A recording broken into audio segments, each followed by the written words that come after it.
పోయిన సంవత్సరం ఈ టైంలో ఇట్లానే కూర్చున్నాం. కాకపోతే అప్పుడు పర్పస్ వేరు, ఇప్పుడు పర్పస్ ఇలాంటి సిచ్యువేషన్ వస్తుందని ఆ రోజు కూడా నేను అనుకోలేదు. ఇలాంటి సిచ్యువేషన్ వస్తుందని తెలిస్తే కనుక నేను అసలు అమెరికాలోనే ఉండేవాడిని. అవతే ఒకటేంటంటే బాబు గారిని గెలిపించుకోవాలి, ఆయన సీఎం చేసుకోవాలి, రాష్ట్రాన్ని బాగు చేసుకోవాలి. నాలాంటి వాళ్ళు చాలా మంది అమెరికా నుంచి వచ్చారు, డబ్బులు పెట్టారు, కష్టపడిన డబ్బులు తీసుకొచ్చి పెట్టారు, అన్నీ చేసాం. తీరా గెలిచిన తర్వాత ఇక్కడ ఎవరు ఏం పదవులు అడగట్లేదు, ఏం అడగట్లేదు. అడిగింది ఒక గౌరవం. ఆ గౌరవం కూడా దొరకని పరిస్థితి ఉంది ఇక్కడ. అండ్ ఇంకొకటి ఏంటంటే ఎవరన్నా ఏదన్నా మాట్లాడితే వాళ్ళ మీద బురజల్లే కార్యక్రమాలు.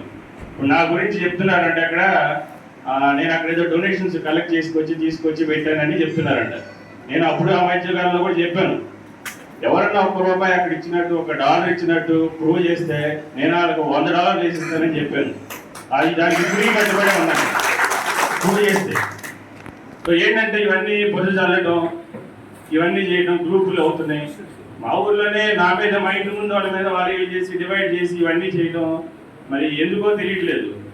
మేమన్నా వాళ్ళని అడుగుతున్నాం, బాబు గారిని సీఎం చేయాలని వచ్చాం, కష్టపడ్డాం, చేసాము, అది అయిపోయింది. ఇప్పుడు పరిస్థితులు చూస్తుంటే చాలా బాధగా ఉంది. సో ఇట్లాంటి పరిస్థితులు రావడం దురదృష్టకరం. మొన్న బాబు గారిని కలిసినప్పుడు కూడా చెప్పాను, సార్ కొంచెం తిరువుల్లో చాలా డిస్టర్బ్ ఉంది సార్, ఒకసారి అందరినీ పిలిచి మాట్లాడండి కార్యకర్తలు అంటే. డెఫినెట్గా అమ్మ మాట్లాడాలి, కొంచెం కొత్తగా గెలిచిన వాళ్ళకి అవగాహన లేకపోవడం వల్ల ఇట్లా ఉంది అన్నట్టు చెప్పారు. సో నాకు తెలిసి బాబు గారిని పిలిచి మాట్లాడతారని అనుకుంటున్నాం.